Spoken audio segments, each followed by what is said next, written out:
დილა დავიწყებ ფაფით. მე დავალაგე. მე რა თქმა უნდა ვივარჯიშე, მაგრამ პარალელურად სარესკის გავრეცხე და მე რა თქმა უნდა მომინდა გარეთ გასვლა, არა და მთელი დღე წვი. და საწავედი თუ არა სტეიკი საჭმელად. დიახ, დღეს სადღაც გადავწყვიტე რომ სტეიკი უნდა მეჭამა. ძალიან მომინდა, აი რაღაცა რო უცებ მოგინდება, ხო იცი, ესე მომინდა რა სტეიკი და ადრე სიყვარულობით წამიყვანა. იქ წავედი, იმიტომ რომ ერთ-ერთი საუკეთესო ბისტროა თელს კრაკოვში.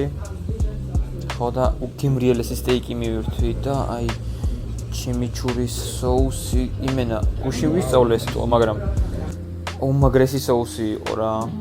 მე კიდე ანდრეის დაბადების დღე აღნიშნეთ, ჰუკა მოვწიეთ. აქ რა ვიცი, ჩილიმი ხო, მე მგონი ქართულად ჩილიმი ქვია. და ესე ლამაზად დავასრულეთ ეს ორშაბათის საღამო.